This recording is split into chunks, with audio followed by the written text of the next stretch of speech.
This is a Film Stories original podcast. This episode is brought to you by Skinny Pop Popcorn. Perfectly popped, endlessly delicious. Oh, so light and crunchy. Skinny Pop Original Popcorn is the snack you've been searching for.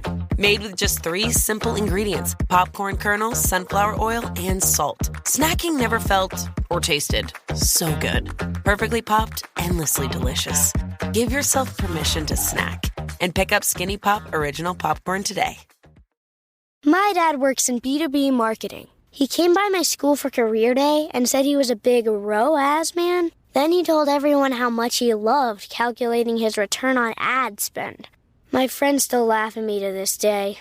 Not everyone gets B2B, but with LinkedIn, you'll be able to reach people who do. Get a $100 credit on your next ad campaign. Go to linkedin.com/campaign to claim your credit. That's linkedin.com/campaign. Terms and conditions apply. LinkedIn, the place to be.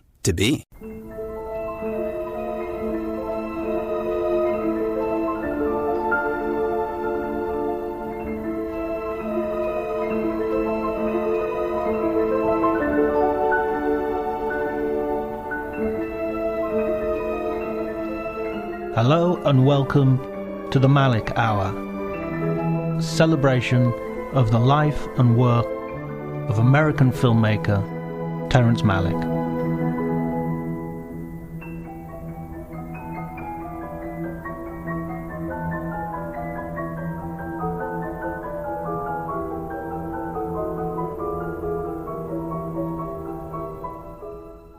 I'm very pleased to have with me today Ian Nathan, who is a writer, a prolific writer on film, and now a documentary filmmaker. And he's going to be talking about Days of Heaven. Thanks for joining me, Ian. Always a pleasure, John.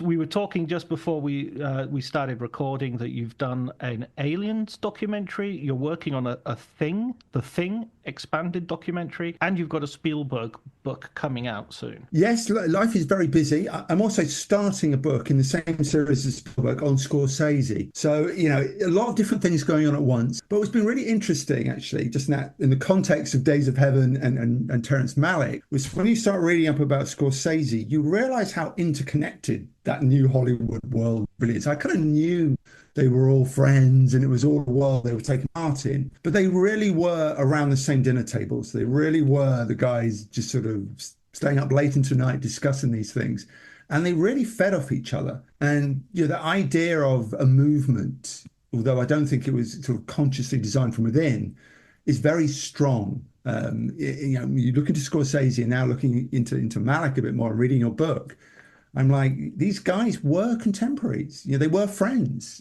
and they really did talk to each other. It's very strong.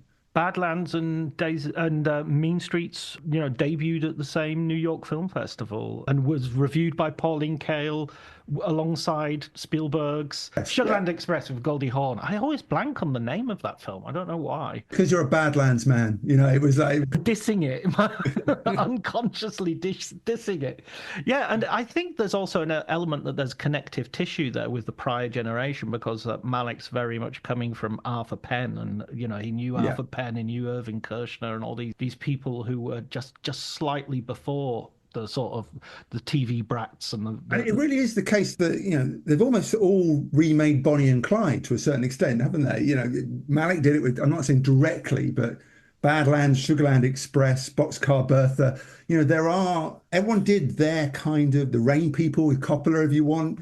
Everyone did their road movie, and you can say, well, Arthur Penn really fathered all of that. Absolutely, and there's that sense as well of Europeans. That's how they managed to get European cinema into their own films. Those influences, because of course Francois Truffaut and Jean-Luc Godard were both supposed to be at certain points filming Bonnie and Clyde. Yeah, it's a fusion, isn't it? You go back to that era and you look at these films, of which Malick is at the heart of, even though he's not mentioned as often. But there really is, the cliche is true. They were New Hollywood, they did revolutionize, but they were playing with genre. They were playing with the tradition, and a tradition they loved. I think it's often sort of looked at like They were just angry young men who just wanted to rip it all up and dismiss it all. But actually, they all adored Hollywood. They all adored what Hollywood stood for. They just wanted to do it in a way that the Europeans did. They wanted to approach it in this fresh and exciting way. And they were so young as well. I mean, it's terrifying now as a 50-something man to think how much they achieved in their 20s. And what an astonishing time it was. Especially, again, it's a bit of a cliche, but when you compare it to what Hollywood is like now, when you compare it to the kind of production line we face, even by a lot of those filmmakers who have remained, the bite is gone, the excitement is gone. And there are good films, but the 70s thing is a real thing. Yeah, I think if you look at Scorsese in particular, Spielberg to some extent as well, they do have to sort of attach themselves to an up-and-coming star. You get the feel that DiCaprio and Scorsese had sort of figured out that this way DiCaprio gets to make sort of hefty projects, and this way Scorsese gets to use budgets that he wouldn't necessarily otherwise have access to. Yeah. The other day I was thinking about The Survivors. I was actually thinking about, was there a book in The Survivors of, it's like a long sequel to Easy Riders, who is still there. And it's kind of really about Spielberg and Scorsese because they are the two big survivors. De Palma's drifted away. Obviously, Milius went a long time ago. Coppola, I suppose we've had him come back this year, but he's not the same man that he was.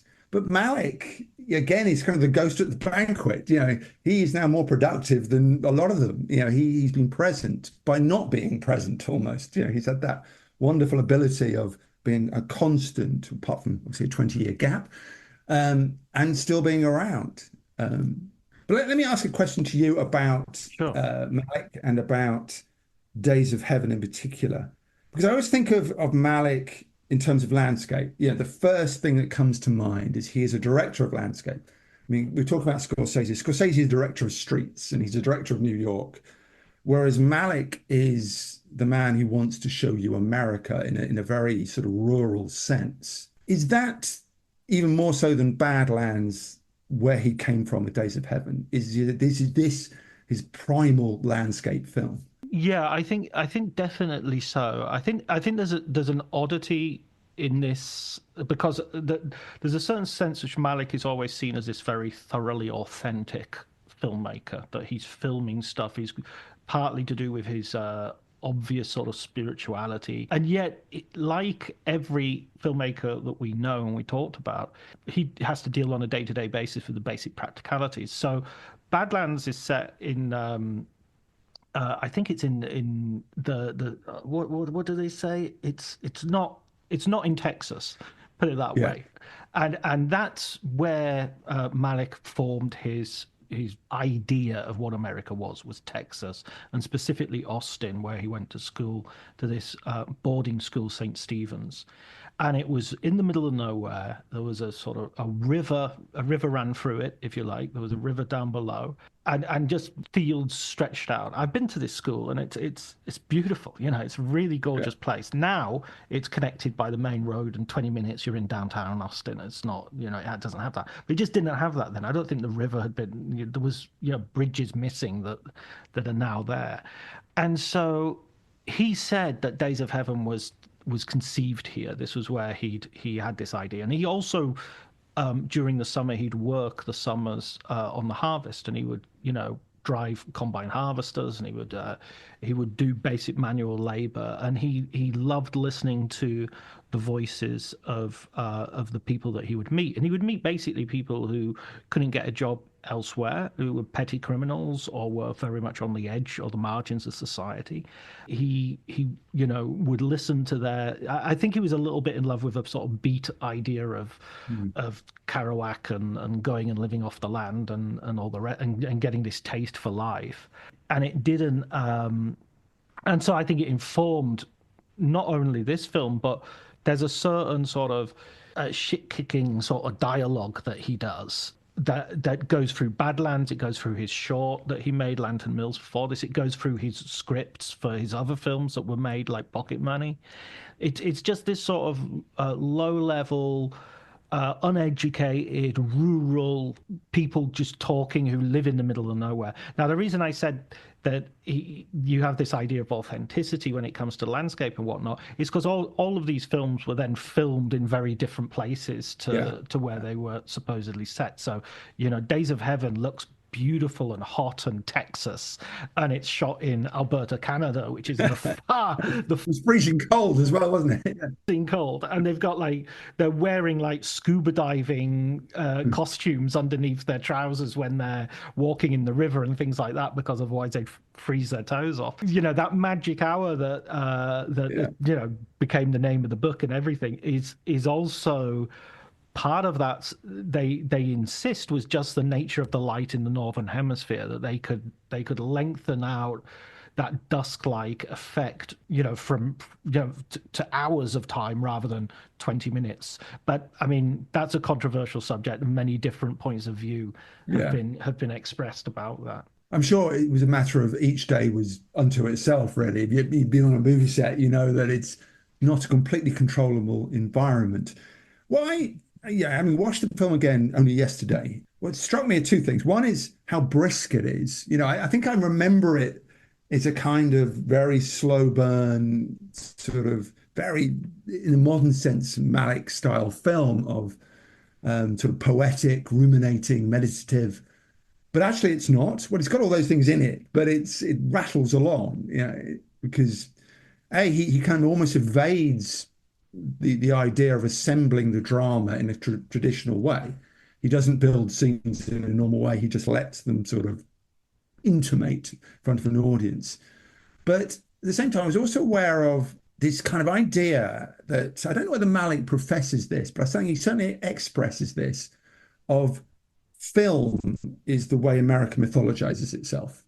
And film is the medium in which this brief history and this very dramatic history of immigrants coming in and taking over and walking across and making sense of this incredibly vast landscape, becomes the American story. And it's through, okay, you can argue Steinbeck and some of the Faulkner and the early authors, but I think it's film, with the Western genre, of which Days of Heaven's kind of the fringes of, is a mythologizing medium, and that is the purpose of what Malick is doing.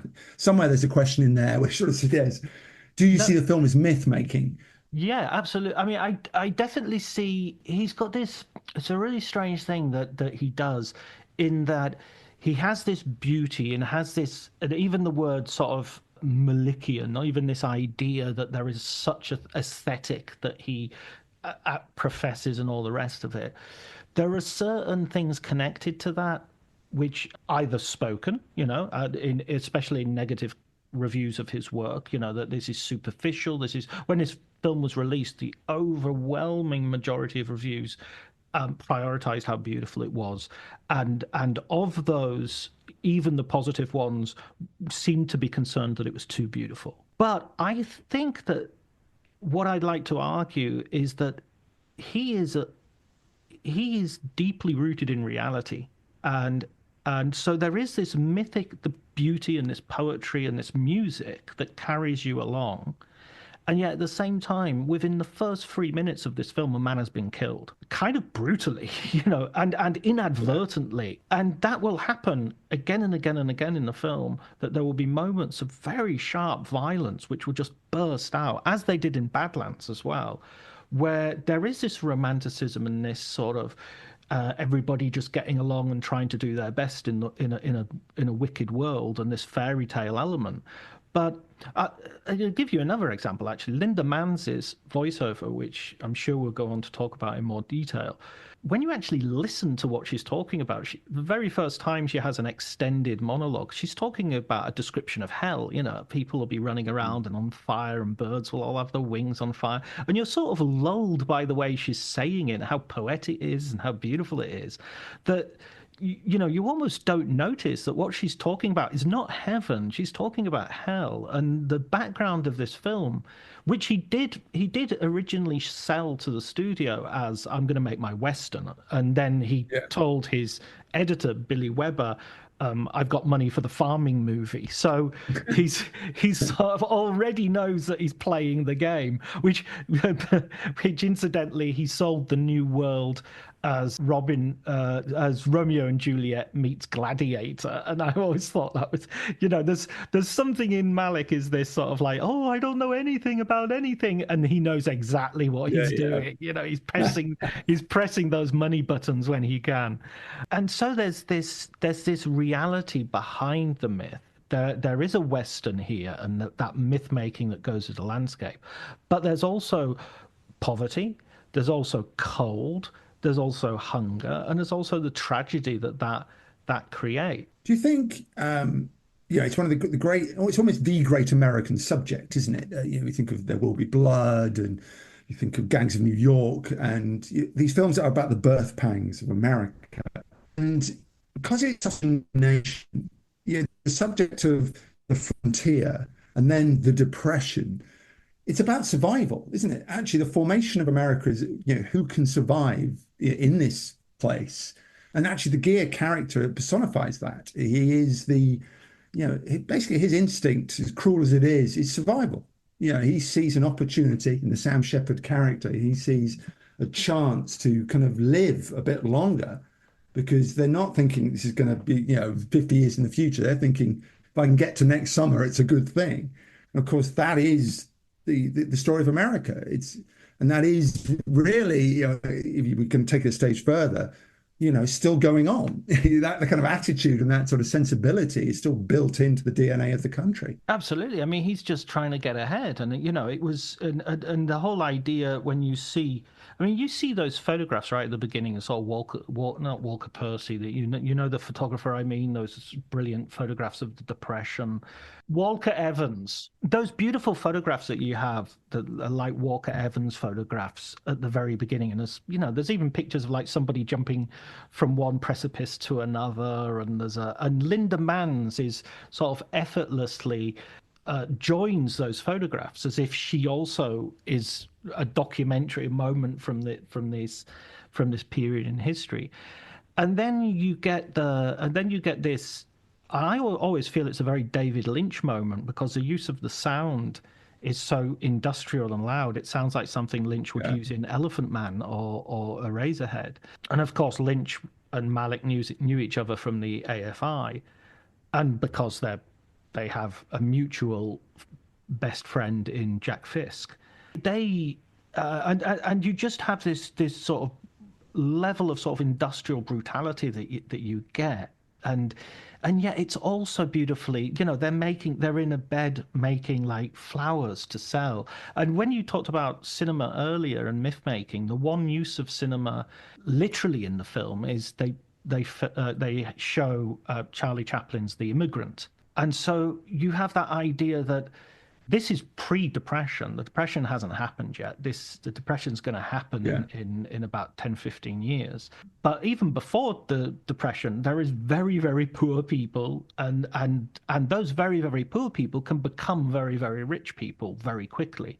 In the original script of the Days of Heaven, there was a scene in which the Sam Shepard character dreams of his father being diagnosed with some illness and sort of walking out to the river with rocks in his pockets to kill himself as a way of sort of, so I won't weigh down on the family. Yeah. So even the so-called exploiters of the poor, as Sam Shepard's character in a lesser film would be, even he's only one generation away from destitution and poverty. He's and the violence of acquiring what he has acquired. Because it's, they're not, I mean, where are we, 1916, isn't it?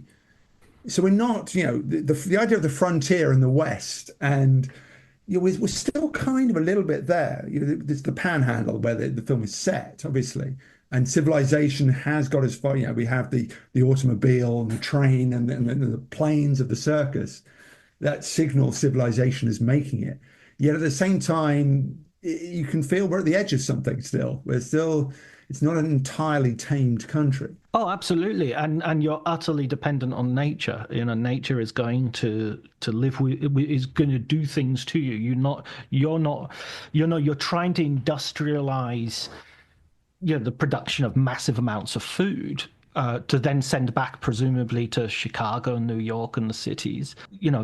Locusts can arrive, bad weather, an early frost can arrive, and you're done for. How much do you think Malick was, wanting to reach for the biblical? That he wanted it to have this kind of, the way the biblical parables and those stories are told. This follows, as much as it's a literary film, it's a biblical film, isn't it? I think it's a really funny question, that, because I think nowadays you'd be easily, he's just made A Hidden Life. His next film is going to be about the life of Jesus. It was about episodes from the life of Jesus. So he's definitely, I think, in his latter years, swinging straight towards overt religiosity. Although I still feel it's a religiosity which is much more ecumenical than a lot of people give him credit for. I think he's as interested in science and Buddhism as he is in Christianity to some degree. So when he did Days of Heaven, I'm not sure how religious he was. I'm not sure if he was still. I mean, he definitely had a religious upbringing. His family has always been very religious. If he was at home, he would be going to church. So the influence of the Bible on this I think he would have a knowledge. The title comes from the Bible. Days of Heaven is a direct sort of citation. So there's no doubt that he's thinking in those terms of big things, and it sort of elevates the. There's also a story in I think it's Abraham who frequently pretends, Abraham and his wife frequently pretend to be brother and sister whenever they go into a strange land. So that idea of pretending to be brother and sister has sort of biblical precedent. I think it was the interesting thing was they went into a land and the king was called Abimelech, and Abimelech is his paternal grandfather. It's the same name. And also the same name as the dog that you see at the very beginning of Badlands. So, again, everything is connected. Of course. But I think I think the Bible gives him a sort of, that's the simplicity of the story. There's a certain sort of deep-rooted. You know everything about the characters, but you know nothing about the characters. Bill could be he's just poor guy, and Abby is poor girl, and the farmer hasn't got a name. He doesn't. He isn't even named and it feels like they could almost be just these types, these forces, just like nature, just as elemental, just like fire and sky and river. Do you think, come back to the idea of genre just quickly, because I was also struck by the fact the film cost $4 million, I think you say in the book, and it is an epic. If I was going to pick a genre, and obviously the Western comes into it, I would call it American epic. Yet, it was made actually very efficiently, and the kind of sister film is the one at the end of the era, which is Heaven's Gate, which was profligate and slightly out of control, but in a way sort of carrying on the same themes. Yet, there is this sort of epic tradition that actually thrives in New Hollywood, even though it was seen as old-fashioned. I think with Malick, the epicness is about perspective. Whereas with Heaven's Gate, you feel there are certain set pieces where it absolutely stands out, and there are set pieces in Days of Heaven as well. But there's. The epic is like a field. It's looking at how light changes the view of a landscape, and it's easy to say that sort of thing. It's really difficult to do. I think of Thin Red Line and how landscape is filmed in a Thin Red Line. Yeah. And there is a moment in the Thin Red Line where a hill turns a different color because the cloud has just left the sun and the sun has just brightened up this field. And you'd have to not be alive to watch that and not feel your heart do something. Yeah. Even though, and this is where what I was saying about that distance between poetry and reality, or myth and reality are, even though you know that the light, the sunshine shining on that hill means that men are going to die because now they're going to be much more visible as they attack the pillbox at the top of the hill. And that's the thing that I get with Malick. On the one hand, there is this, God, what a beautiful hill. And on the other hand, there's this, but there's this really practical reason that's a bad thing. And those two entirely, seemingly different ideas can exist in that mind at exactly the same time. So the same thing's true of Days of Heaven. On the one hand, it's a sort of tawdry little gossipy love affair gone wrong. And on the other hand, it's the absolute original sin in the birth of America. No one can sort of marry the sumptuous and the desolate together in the same frame, like Terrence Malick. You have, contrasting, if not inconceivable ideas coming together. And that's, I suppose, genius, these two completely different things, yet in every frame. But let's talk a little bit of history now. He's made Badlands, and we're in early 70s Hollywood. Is Terrence Malick part of the movie brats? Is he a movie brat?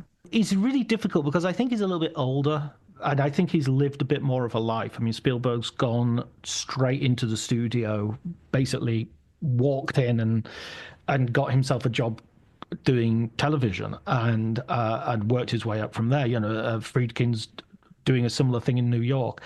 I think Malick he's gone and he's tried to have several lives before he decided on film. He's tried to do the academic, brilliant student, brilliant. I mean, I talked to one guy who was a really interesting, a guy who worked with Malick, and he said, you have to understand that Terry's IQ is genius level IQ. And it's like somebody who is like 2 meters tall. It's like somebody who is like 7 feet, like basketball tall. It's really difficult for him to sort of keep bending over so you can understand what he's thinking and what he's dealing with. And so I think that he could do philosophy, but he sort of just found himself unable to deal with some of the old fuddy-duddies that he would have had to deal with. And I think in the end, he just thought it wasn't fun. Then he went and did journalism, and he had a great time doing that, but he couldn't do deadlines. As you can imagine, deadlines are not exactly conducive to his way of thinking. Then he had a really good friend who introduced him to George Stevens Jr. and the idea of the AFI, who works on Jacob Brackman, who works on Days of Heaven. He worked on Badlands as well to some degree. He's a bit of a writer. He wrote, what's that, King of Marvin Gardens, and He was also Carly Simon's lyricist, so he sort of has a foot in both worlds of both the music industry and so when Malick goes to Hollywood, he's this thing of like being very new to the world, not knowing anything about it, but also he has all these connections already. He's married to Jill Jakes, or he marries her very soon after. Jill Jakes worked with Arthur Penn. Arthur Penn actually pays, they use Arthur Penn's apartment for their marital reception. So they're very close with the Penns, and they go and see him filming Little Big Man. And so he has all these introductions. When he's with the AFI, that very first year of the conservatory, George Stevens Jr. just loves him. And this is something which goes all the way through Malick's life. He wins really powerful people over to him almost immediately. The reason he got a job at the New Yorker was because the guy who edited the New Yorker just fell in love with him. Just went, oh, this guy's amazing. Wallace Shawn, isn't it? Wallace Shawn it's Wallace Shawn's dad. Yeah. Okay. Yeah. Wallace Shawn's the actor from The Princess Bride who says, inconceivable, I don't even think you know what that means. Or he keeps using inconceivable as, yeah. And by the way, it was Wallace Shawn on this, on Days of Heaven, who made a very good suggestion on the script, which was don't have the Farmer be an old man, have him be, because the idea was that he was going to be an old man, and that makes the idea of the plot against him more sort of, there's no sexual attraction. I'm just marrying him for his money, and then sooner or later this guy's just going to die. But the idea of making him a young man who's got some sort of tuberculosis and has one foot on a banana peel, the other on a roller skate, as a character says in the.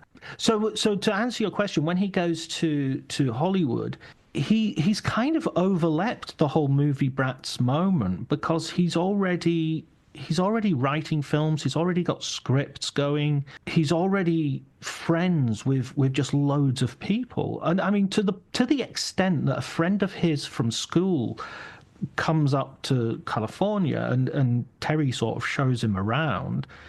And Terry says, and this guy says, I need some money. He says, why don't you write a script? And basically, within like a number of 4 weeks and 5 parties, he's introduced him to enough people that this guy ends up writing a script and making a film and making some money. And he's just effortlessly done that. It's not, he's not even. So there's an ease to Malick's maneuvering at this point, which is kind of staggering, given his reputation as this sort of recluse who doesn't want to, which is just totally wrong. Yeah, what's the converse of that? I mean, obviously he's very personable, and he's made a relatively hit film with Badlands. What is the studio's attitude toward him at this point in time, and where are they at? Are they now kind of, we've got to bring in the unusual stuff, we've got to bring in the radicals, we've got to rethink this whole model? I mean, Charlie Bloodhorn loves him, doesn't he? He's the head of Paramount. I mean, he was a very excitable character at the best of times anyway, Polish immigrant, and Charlie Bloodhorn doesn't love him until after Days of Heaven. Right. Okay. It's when he sees Days of Heaven, he gives him a blank check. He literally says, "You can make whatever you want to make," which is possibly why he doesn't make anything for 20 years. There's a really good. Don't tell anybody they can do anything, because anything and nothing look very similar. I think what happened was that Paramount want new material, and they want prestige stuff. They don't want. They've got stuff that's making money, but they haven't got anything prestigious. And they see in Bert Schneider a way in to this kind of material. So Bert and his brother want to work with Malick. Bert had produced Easy Rider, hadn't he? Yeah, exactly. He's produced Easy Rider. He was another one of the godfathers of the generation. Easy Rider's Raging Bulls is essentially his story of his sort of going up and then coming down again.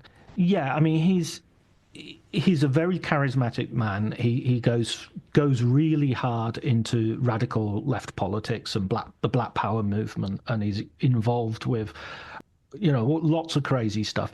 And in fact, he wins an Oscar for the documentary, the anti-Vietnam documentary.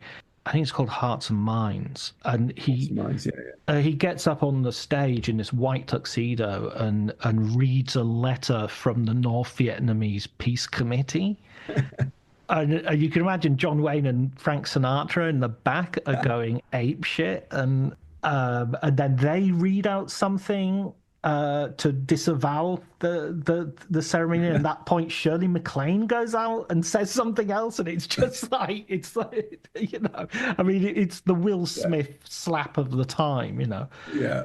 So Bert Schneider, Malick, along with Francis Ford Coppola and can't remember who it was, but one of Bert Schneider's girlfriends at this point is a very successful actress as well, and she's along for the ride. They'll go out to Cuba, and they go to Fidel Castro's speeches, and they go and potentially, I think there's a Black Panther who is sort of a fugitive in Cuba, which Bert Schneider arranged for him to flee after he murdered one of his assistants.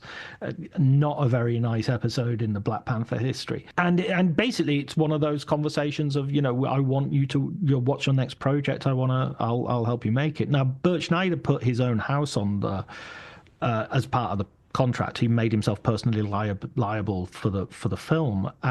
It's a relatively low budget, as you said.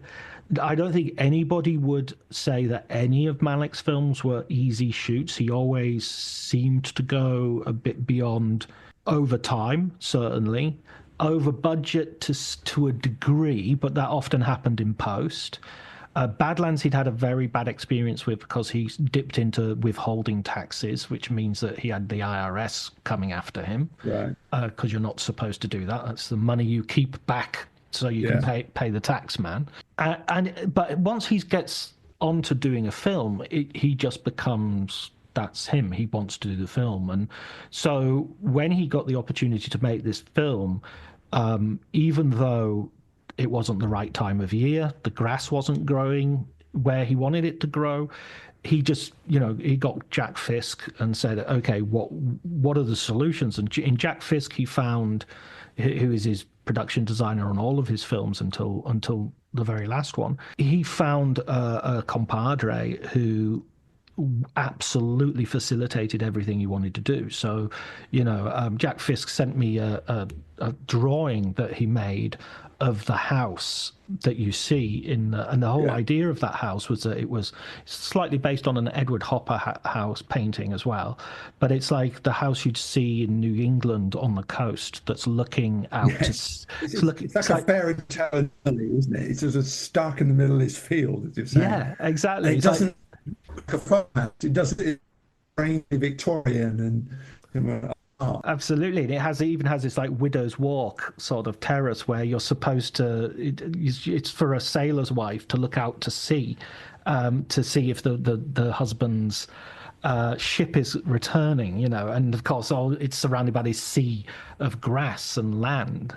How much? This is probably a bit of an open-ended question because it's probably your entire book asks, but how much do you see as Days of Heaven as representing the Malick style, and what is that style?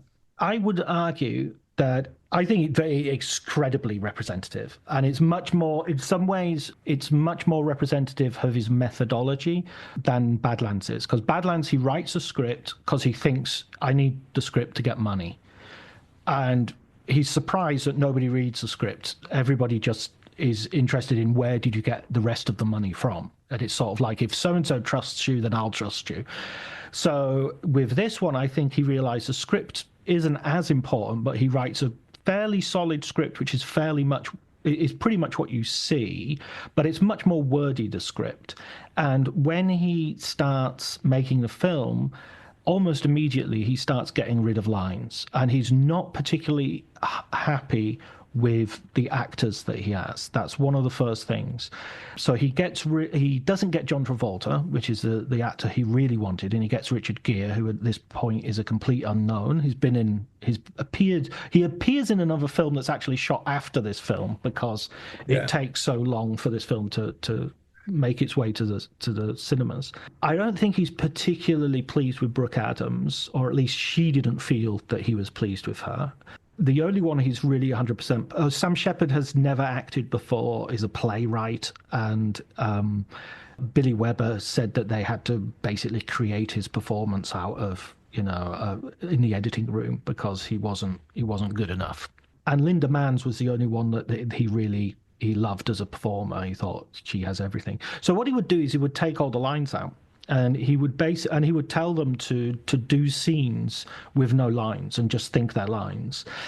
And he would, and I think this created a methodology for him, that he was just shooting stuff that was very impressionistic.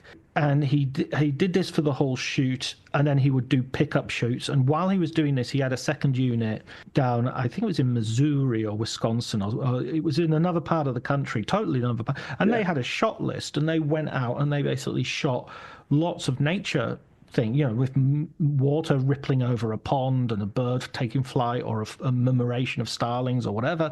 And they would go and much of that is in the film. Lots of that is in the film. And this methodology of having a second unit going and doing nature stuff while he does one stuff, throwing the script out quite early on, concentrating on light rather than scenes, concentrating on moments rather than characters necessarily. And then in the post-production and the editing process, and in particular in the recording of the voiceover, then you have the place where the film is made. Especially with the choosing of now, I'm saying this as if this methodology is something he's very confidently decided on. It isn't. This is a series of disasters. Yeah. This is him not having confidence in what he's doing. He's going through a divorce. He's feeling increasingly isolated. He doesn't think the crew respect him. He doesn't think he has a cinematographer who's really absolutely on the same page as him, Nestor Almandaros, who is a Spanish cinematographer who's worked with Truffaut and Roma, and is this really amazing cinematographer. But he times out. He has to go off and film. He has a deal with Truffaut. He has to go and Haskell Wexler comes in, who is very much Bert Schneider's guy, and he comes in to sort of crack the whip and get things moving again. And when he gets into the editing suite and he looks at his assembly cut, which is his long cut of everything put together, he thinks, I've cut out so many lines, no one's going to be able to understand this. The story isn't there. And then they have a really trouble working out how so they go through various solutions of, maybe it can be diary entries, maybe it can be letters between two people, the two girls, Linda Manns and her friend. And it's only on the last night of Linda Manns being in Los Angeles, because she's supposed to be flying back the next day, that has a recording session with Terry in a sort of like a flat top tape deck, and it's not even in the studio, and she starts telling him this story of revelations, which the woman she was staying with the night before told her, because she was a minor at the time and she had to have a chaperone. It's kind of rather Christian woman she ended up staying with in LA, wasn't it? Exactly. And she was saying, the Bible every night. And exactly. Yeah. And she said, they said this thing and they're all going to go down to the thing. And if you listen to it that's the actual cassette recording. That it's not like they did re-record it, because you can tell the audio is a different quality to the other audio. But it works, doesn't it? Because it's like it's her thoughts. It's removed from the environment. It's her recollections almost from some future place. She's looking back, and so it's got that interior quality to it. By chance, maybe, but it's. And I just want to hone in a little bit here, because voiceover is a fascinating thing. And I'm looking into Scorsese at the moment. There's a lot of voiceover, but yet voiceover is a cheat in filming terms. Voiceover is anti-film. You're meant to show, don't tell. Whereas by definition, voiceover tells, and it's often seen as a quick fix to problem narratives, all those things. It's got a very bad reputation. Yet two of the greatest filmmakers of the medium, Scorsese and Malick, have turned it into an art form. So, how do we interpret this? Oh, absolutely. I totally agree with you. Goodfellas and Casino and, Taxi Driver. Absolutely. I think that's, Apocalypse Now has some of the best, voiceover ever. I totally agree. And I think there's a thing that when voiceover is used for exposition, then it is, there is a sense of the original Blade Runner, when he's sort of trying to say how I got from A to B. Androids don't have photographs either. What was he doing with photographs? I better have a look at the photographs. I knew the lingo every good cop. Exactly. Sushi, my wife used to call me cold fish, which is funny because it shows that in the 1980s people had to be, sushi had to be explained to the audience because it wasn't necessarily taken. But the thing about Badlands, which is scripted with voiceover, Days of Heaven isn't scripted with voiceover, and when the voiceover comes in, it is supposed to be saving the film, but he uses the voiceover not as exposition, but there is very bare bits of exposition in there, she loved the farmer, which Linda says at one point. It is a crucial moment because it's not necessarily obvious that what's happening. So that marks marks a moment where the whole film shifts. Those moments were apparently done by basically showing Linda Manns the film and the scene and saying what happens in this part of the film, and she just explained it in her own words, and that's what you get as a voiceover. She loves the farmer. There wasn't there's no bad in him. There's one line that they did write for her, which I love, which is. There was no bad in him. You give him a flower, he'd keep it forever. And she's supposed to be from Chicago, but she has this broad New York voice. It's she's extraordinary, Linda Manns, isn't she? I mean, I think Malick says it, and you quote in the book that she was the heart of the film. In the edit, he just said, concentrate on her. She is the storyteller. She is the kind of presence. I'm not quite sure of America, of something greater than the rest of the characters, because they're kind of elusive. These three young, beautiful people. And, it's hilarious to kind of hear Malick's view that neither Sam Shepard, Richard Gere, nor Brooke Adams were any good at what they could do, yet they're three wonderful actors. Yet it's the naturalistic young girl who he adores and who carries the film. I think that's the key. I think that he sees accident as the best thing he can do. He sees accident. He sees the unrehearsed. I think and this is why I was going back to process and methodology. One of the books about Malick is called Rehearsing the Unexpected, and I think that really goes. Carlo Hinterman and his collaborators, they wrote that book, which is a really beautiful sort of oral history of the making of various of the films. I think that's a really good title because I think that's his method. And so somebody like Linda, and he'll get it with other. I think that's what happens with Thin Red Line. His camera goes to actually the actors who aren't that good actors, and he prefers them to the actors who, like Adrian Brody, who's maybe a bit more polished, who's maybe more driven to be the best actor. And he's like, well, no, Jim Caviezel, who is, has already been in films, but he was in Wyatt Earp before Thin Red Line in '96. But he's not a great actor. He just looks good, and he's a bit strange. He's got a strangeness to him, and he was open to Malick saying to him, now think about your mother, or do this or do that. And he could pull out of him a performance that I don't think anybody has since. I mean, I think he's okay in The Passion, underneath the prosthetics, but he hasn't exactly, set the world on fire with his career since The Thin Red Line. No. But what is it, about the Linda Manns character, who's called Linda eventually in the film? She wasn't originally that in the script. I just want to, because she couldn't remember her lines. Because she couldn't remember her lines. Couldn't remember who she was. But what is it about her presence, do you think, that, and a little bit similar to Sissy Spacek in Badlands? And I'm trying to get the words right here because she's strange. Both are slightly strange. Both are slightly removed from the brutality of the world they're in.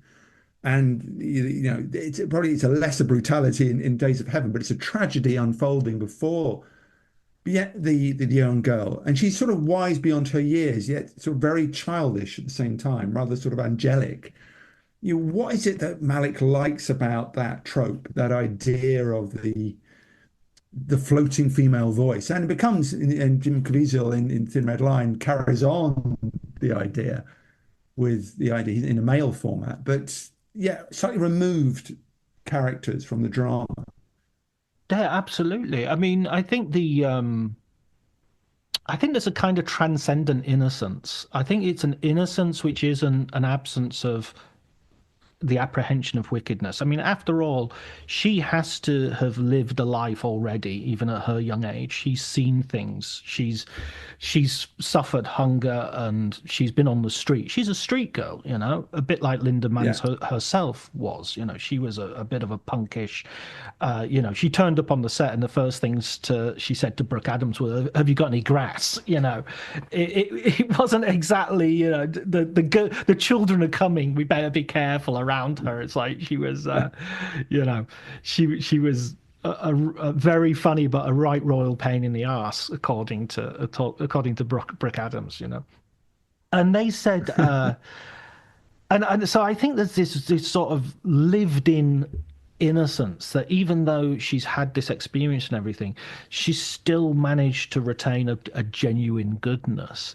And she is also, I think, from the point of view of the film, she's also the future. She's the person who is going to live into, I mean, when you get to the end of the film, obviously the two male characters are dead. Abby is off to a life that you don't even really understand. I kind of think Abby has a similar sort of trajectory to Sissy Spacek in Badlands, where she seems to be forgiven for her crimes with a lot of hard looks, maybe. But by the looks of her, she's inherited her husband's money. She's well dressed. She's got money to travel, and I get a feeling she's been paid off by the family, or she's, or is there a family even? So it's Linda Manz who is really the only survivor continuing that journey. She's the one who's going to become America now. Can I talk about inspiration behind the film, behind Malick? How does he use inspiration? I mean, while he's very much a filmmaker unto himself with an emergent style that very few directors can match, I still got a sense of East of Eden. I got a sense of Giant. I got a sense of John Ford. The grand tradition that these young filmmakers still adored. Plus, obviously, literary stuff. Steinbeck, Thomas Hardy is mentioned. You say Brooke Adams very much saw it as a Thomas Hardy story. Faulkner, that sort of literary generation, and of course, as we've already talked about, the Bible. So, what are the key influences on Days of Heaven in particular? Yeah, I mean, he's also looking at like paintings of Bruegel and sort of like peasant rural sort of things. And I think there's a real Russian thing going on. He's always interested in, of course, his own background is to the east. So I think he's also interested in that Dostoevsky sort of, and Chekhov, the idea of the steppes. This is the American version of that kind of serf-like existence with the Lord of the Manor. It could be a character from Tolstoy even. It could be a prince who's sort of surveying, wants to be a part of the people, but is always going to be, separate from them. So he's definitely pulling in all these influences, and I think he's probably film is crowded with the other influences, whereas I think somebody with Martin Scorsese, the film is the primary influence, and music is second, and then literature is probably quite far behind those first two. Spielberg and Lucas and Brian De Palma and people like that, I think film and TV are right up there. Maybe Friedkin would add opera and theatre to the list, but I feel with Malick is the reader of the bunch. He's the poet. He's the guy who's reading his poetry. He's reading his books. I think Hardy is definitely in there.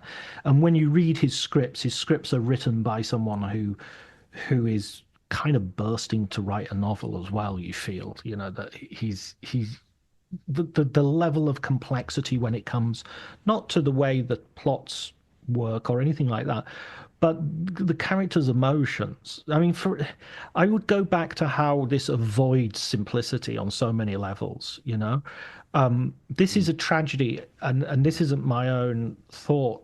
I was told this by someone else, but this is a tragedy in which everybody is right, and I think that's such a hard thing to do, because it's so easy to just say, okay, who's the antagonist in this? Who's the bad person here?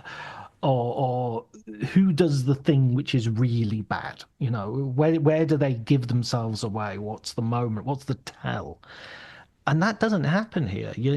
There's no point where you're, even right down to the fight scene, who is going towards who? Who is threatening who? I mean, it's there's a moment where you could say, well, it was an empty gesture. He's not really going to fire that gun. And how does he know? And how would he have? And everything is, it's just so complex. And, where's the murder in the heart?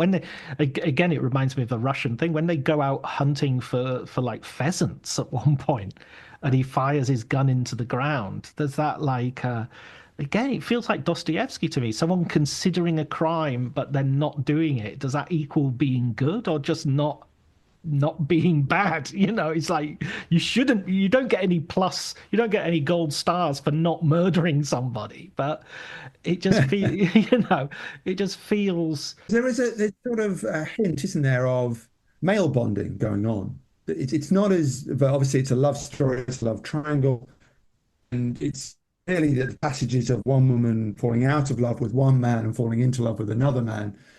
But there is in the background, often just done with gestures and framing, and a sense that Bill is also bonding to the farmer. He is also coming to like him and love him in a way that a weird family unit has developed, right up to the circus, the arrival of the circus, the kind of surreal moment. And talk about pacing when that circus just arrives just in the moment when everything was about to explode. It's amazing. Yeah, but it's fascinating.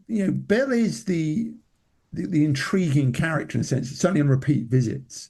And I was kind of bowled over by the fact that not only was John Travolta the number one choice, Stallone was number two, and the kind of idea of recasting it with Travolta, obviously he was the main man at that time in terms of the directors, but Stallone, who knows what Stallone would have made it. But I actually think Gere is really good in it, and because it's about contained emotion. So much of it's about the landscape, and then the detail expresses the emotion, but the actors can't. And you can see him almost bursting to want to, can I just have a scene, Terrence? One scene where I get to do it. Yeah, I really feel it. And the more you watch it, the more the idea of, he's a child as well. In fact, they're all children, apart Absolutely. from the Robert Wilkie character, they're all children and lost in this kind of Eden. Absolutely. And I mean, they have that. You're right. They have their moments where they're sitting outside and they're saying, where have you been? Where did you go? What did you do? And he's learning from him because, the farmer's a very lonely character. He hasn't really had anything. And, even when Bill goes and he learns about the farmer's illness, he learns the doctor says, you haven't got long to live, and he overhears it. He's at that. The reason he's there at the doctor's car is he's stealing medicine for Abby, because she's got, and so every bad thing comes from a good thing, and every good thing leads to a bad thing.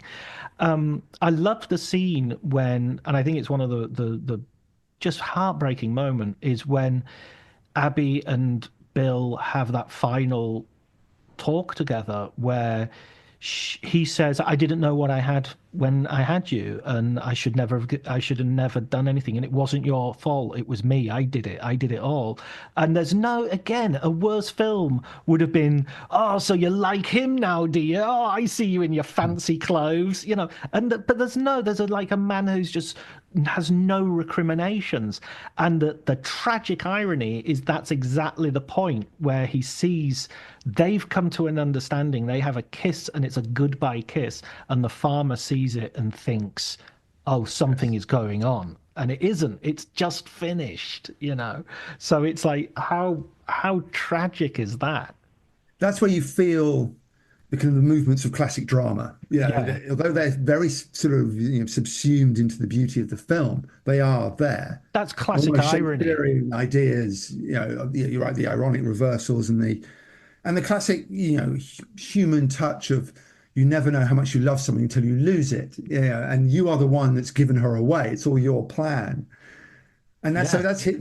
Each character has their own tragedy, and that's very Shakespearean. Yeah, absolutely. And it has, there's no, there's that classical irony, but there's no winking irony. There's no postmodernism here. This is absolutely, this is what goes with myth, I think. And this is what some of our more recent filmmakers, don't want to do. and perhaps are even incapable of doing. And maybe as an audience, we don't want to see it. But then they're incapable of showing these kinds of passions seriously. And this is not a sentimental movie. This is not a movie. Oh, no, it's anti-sentiment. I mean, you get the. I mean, I guess we should talk a little bit as well about the. I said this film doesn't really have set pieces, but it does have one major set piece, which is the locusts, then the fire, and also the biblical plagues that are brought upon them. Within like a few minutes, we go from one biblical plague to another. Yeah, and in terms of just Malick's gift for spectacle. Yeah, I think we often talk about him in terms of this kind of poetic way he shoots and edits and sort of interprets narrative, but he's capable of just breathtaking stuff. He's great at just putting you in front of the camera and just showing you scale and action, if you want, in great kind of power.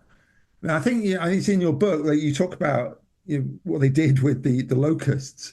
Was they sort of did it in reverse. They filmed things being dropped down, with sort of peanut shells, in great profusion, being dropped down upon the field from helicopters, and then seem to reverse the film, so it's locusts taking off. Yeah, and you think, what a blindingly brilliant idea! Whoever came up with that, Jack Fisk probably, because he's the genius of that kind of thing. Yeah, but, it's taken from an old film. It's taken from an old 1940s film, that technique. But the thing that's funny is then in the background you have to have like cars driving backwards and somebody's dropped something, but it's actually on a string or something. So they have to do all these actions in reverse in the background to sell that it's not going backwards. As there's a similar moment in Badlands where you have like 3 shots of 3 different animals. And it's like a hyena or a bird and an owl, or reptile and an owl, I think it is. And 2 of them were just like stuffed things that Jack Fisk had in his car, and he just put them out on a field and filmed them. And then the last one was an actual owl, and it just turns its head at the last moment. And if you didn't have that motion, you would start thinking, why is he filming these stuffed animals? But because that owl turns its head, it's like, oh yeah, they're all real animals, So there's that illusion. But you're right, the locust is amazing, and it's built up like a Hitchcock. It's built up a little bit like The Birds, and with Linda Mann's discovering it, and you have this wonderful overhead shot as well, which again we don't quite. Those kinds of shots we don't tend to think of as Malick shots. We always think of sort of a much more eye level sort of handheld in more recent films. But it's a real director's shot. They've had to build a rig and put the camera there, and it's elaborate. And the same thing is true for the fire. It's very elaborate, but the feeling you get from it is immersive. It's just like they've just set fire to a whole bunch of fields and thrown the camera crew and the actors in the middle of them and filmed until people were dead. Do you get a sense with Days of Heaven? We were talking earlier about this kind of evolution of a style and Malick becoming Malick. Here is the point where, a little bit by necessity, that he's starting to shed the traditions. He's starting to go, I don't need to do, wide shot to mid shot to close up. I don't need to give you all the details. I don't need the dialogue. I don't need the exposition.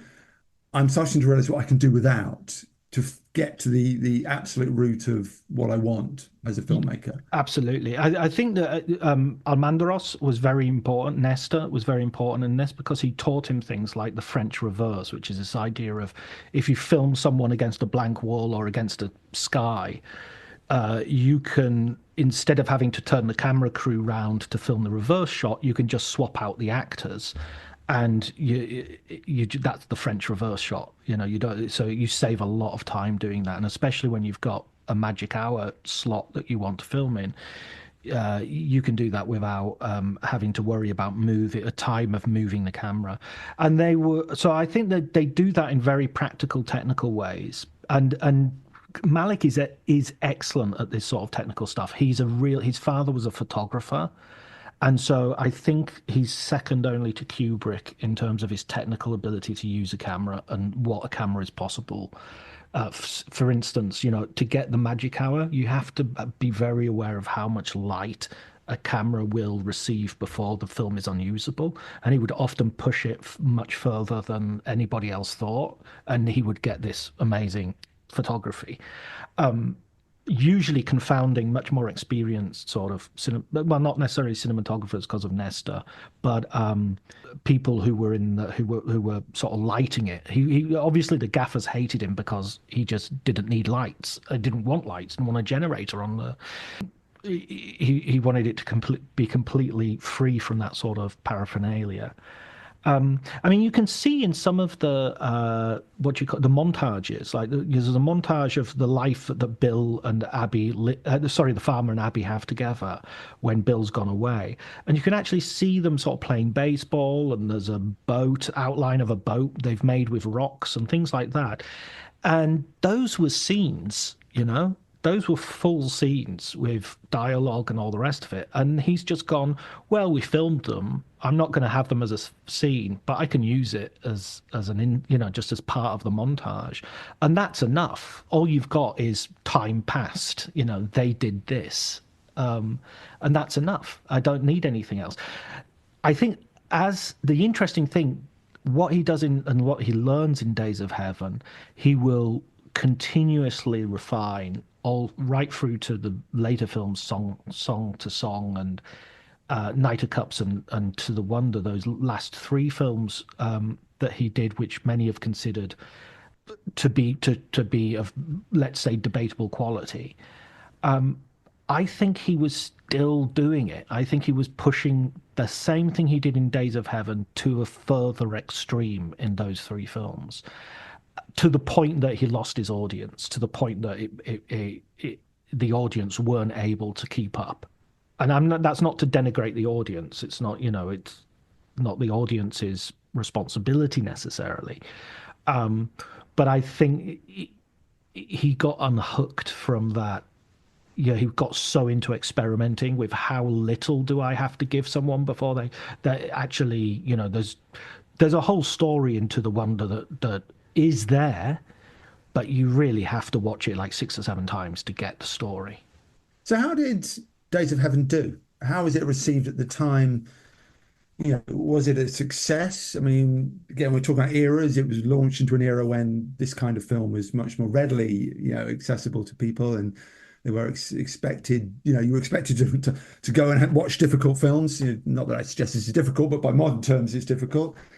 Yeah, I think how did it do at the time?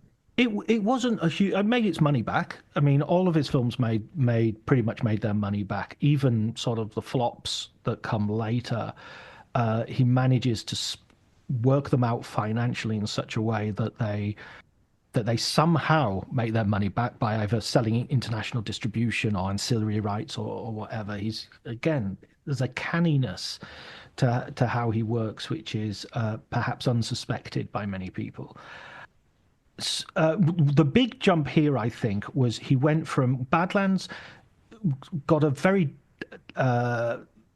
poor release initially, and so wasn't really seen by as many people as possible. And then his producers who really believed in him, Paul Williams and Ed Pressman, and they said, okay, let's do this. Let's a 4-wall theatre distribution. Let's hire cinemas out and show the film and just collect all the profits, and we'll build word of mouth in 5 or 6 cities, and we'll hit them with publicity. And so it ended up making a lot more money, and that sort of shamed Warner Brothers into having to release it more widely. When it came to Days of Heaven, not only did it sort of start earning more money back, but it also gave him Oscar nominations, which I think gives him much more visibility and an Oscar, and it won at Cannes. It won the jury prize at Cannes, which is huge for a second film by an American filmmaker. He was so I think he's absolutely, after this film, he's very much seen as and we talked about Charles Bluhdorn earlier. he loves him. I mean, he literally gives him a wing of the studio and says, "You should anything you want to do next." And all of Malick's staff are put on salary. He has Billy Weber is on salary now, and they have special effects people getting paid, and I mean, Charlie Bloodhorn says the fatal words of, "I don't care if you never make a dollar for me. I want to make movies with you," And I say again, don't say that, Charlie. It's not how this game works, man. I mean, even if that's what you want, don't say it, because that's the wrong thing to tell an artist. Tell the artist, give them constraints, and then they'll react better, I think. And then, of course, he... and I mean, like the music by Ennio Morricone, which, of course, there's some beautiful found music in here, but I think the winner of the music was Giorgio Moroder for Midnight Express. It was Midnight Cowboy, wasn't it? No, Midnight Express. Yeah, Alan Parker film. Yeah. And it's sort of like... Yeah, why didn't you give Ennio Morricone them? This music is now used in Cannes as the introduction to every film. So it's like it's almost the music that now means cinema. So it kind of, this is the great sort of Malick conundrum. Certainly, the first half of his career is he reaches a point where he has established his career. He has done 2 excellent films. The critical community are coming round, but they're not quite there yet. There's a suspicion by the governments, there's something elusive there, but they're kind of working at it. Yeah. He is successful. His films are, breaking even, beginning to make money. It's the point where, Spielberg is off doing Jaws, Scorsese is making Taxi Driver, The Godfather is filtering through the systems. All his peers or the next generation are breaking out and becoming very, very successful men. Yet Terrence Malick has a hiatus of 20 years. It's the kind of what happened. Why did you not seize that moment and keep going? And why did we have to wait so long for The Thin Red Line? I mean, the first thing is the 20 years obviously aren't really 20 years because, he takes some time off. He's got a new girlfriend, Missy Gleason, who herself is a filmmaker. She's a documentary filmmaker, and she's making a film for Bert Schneider in Paris. So he goes over to spend time with her in Paris, and I'm not sure if he's involved with the film. It wouldn't surprise me if he was, but he's spending time, and I think he's enjoying Paris, and he speaks good French. He enjoys the city, and he's just kind of recovering. He has several projects that he's got lined up. Like any director, he'll have like 4 or 5 possible things moving, and which one gets the green light, who knows. One is The Elephant Man, which has nothing to do with what will become David Lynch's Elephant Man, but he goes quite far on the idea of doing like a road show of the Elephant Man and making it into some sort of that horrible idea that lots of directors had in the 60s of making some sort of event rather than just a movie, And when he hears that Lynch is doing his film, it's like, okay, well, that's that out the window. But he did a lot of research on that, and he was, the guys from Pink Floyd were going to do the light show and that sort of stuff. And he had another couple of ideas that were sort of boiling away. These were with the producers who would later on come back into the picture with The Thin Red Line. The White Hotel came up at some point. But under all this was this idea of this film that has been called Q.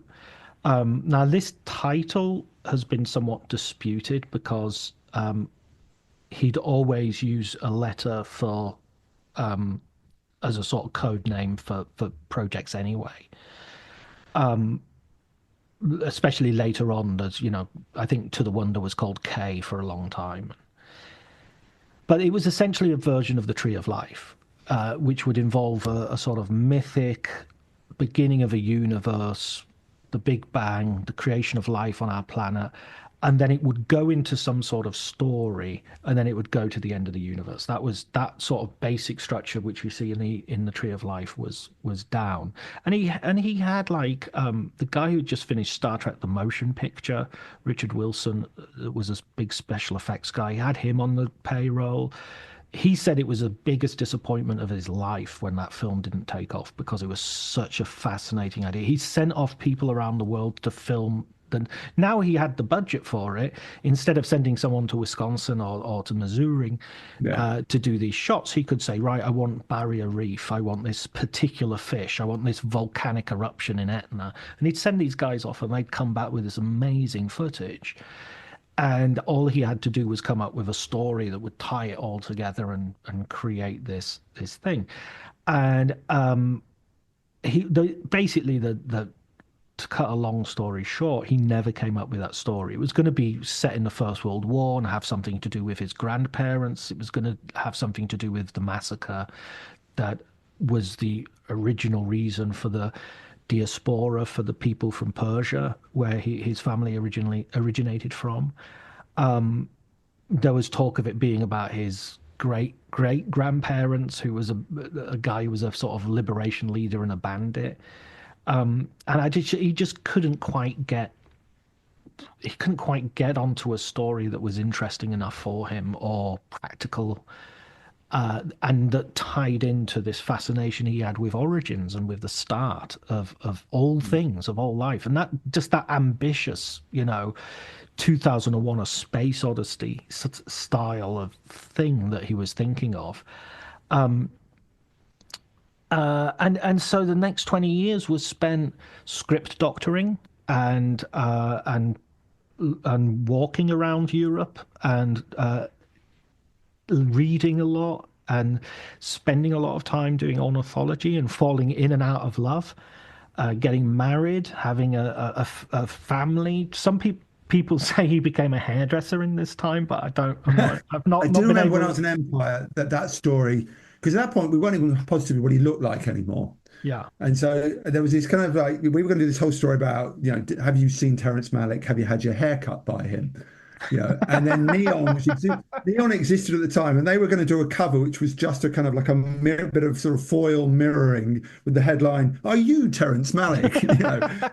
That was the kind of ongoing joke. Just as the Thin Red Line finally arrived, and he re-emerged, but.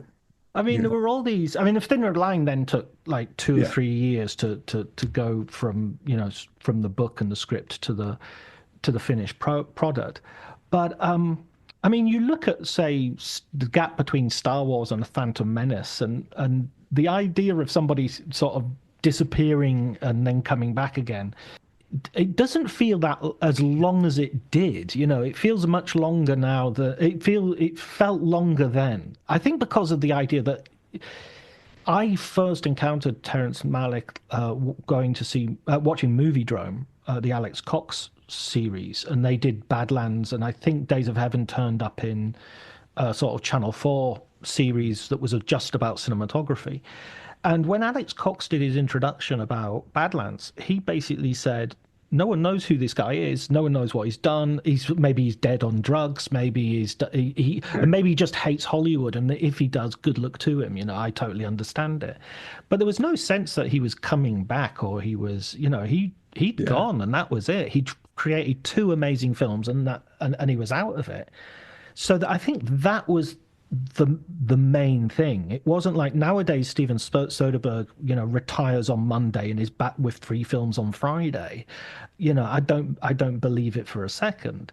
I don't believe Tarantino will finish at his 10th film either. I just don't. I don't think they have the willpower. But Malick's willpower was not only disappearing for 20 years when he didn't want to do anything, because there was plenty of people, including Mike Medavoy, his old agent, who had studios under his. Just think about this. Terrence Malick hasn't given an interview since 1978. How many people in this industry at that level getting money for making films can just say, I'm not giving any more interviews, that's that, and get away with it? I mean, I can't think of anybody else. Yeah. To that level. Yeah. You know, can you imagine not George Lucas, well, even George Lucas, but even George Clooney or someone who's massively famous, doesn't have to do social media, can limit his interviews, but the idea that he would just say, I'm not doing any interviews for Wolves, you know. Yeah. Your film will disappear. Even Spielberg now, he will, he's not a guaranteed hit. He will have to, whatever level he controls, promote his films. He will have to do television appearances. He will have to do the making ofs, and he will have to do probably New York Times and the big sort of media outlets. But to not do anything and to make it a policy of, this is what I'm not as a filmmaker and artist. I'm not going to go on the record on any, not just in terms of promotion, but in terms of finding, in terms of relaying your legacy to people. He's unwilling to do that, in the sense that I think Scorsese is very conscious of, that he wants to have it down on the record, and Tarantino's like that. I'm going to tell my own story. Whereas Malick is just happy to let people like you and me kind of feed off him and try and interpret him and try and get there, because he creates this wonderful vacuum that your book, thankfully, is helping to fill. Just bring it to a conclusion. Let's bring it to a conclusion. Where do you think? Well, can you hear me? Yeah, I can hear you. Okay. I'm just taking my camera off. Okay. Just where do you think Days of Heaven stands in terms of the Malick canon? If I came to you and said, I've never watched a Malick film, I'm interested in Days of Heaven, would you say this was the film you have to start with? Where does it stand? That's tough. I mean, I think you can go chronologically with Malick, and you're pretty much, every film is great and you see the development. I think Badlands is one of the best debuts ever, and it could be his best movie. Days of Heaven is one of the best second movies ever, and could be his best movie, and so on and so forth. It's almost like if you were to say, I'm only going to watch one Badlands movie. I'm only going to watch one Malick movie ever.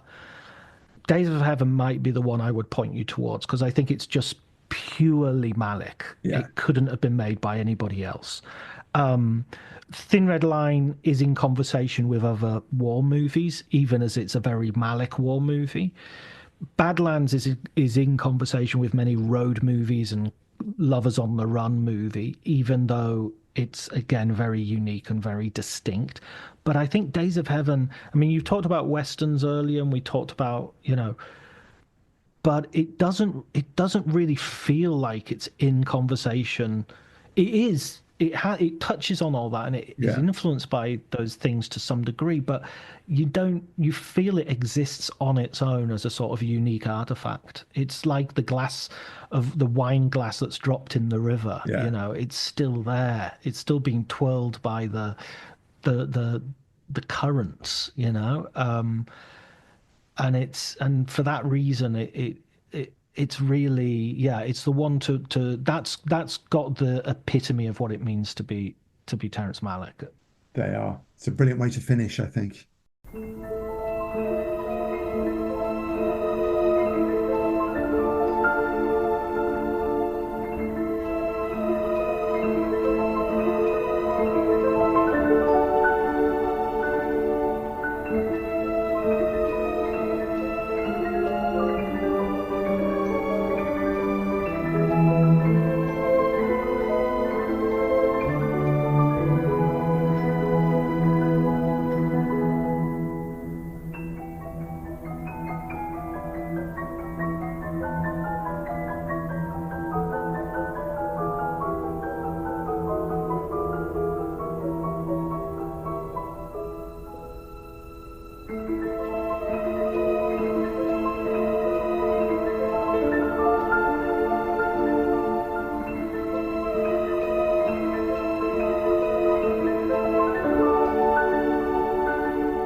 you.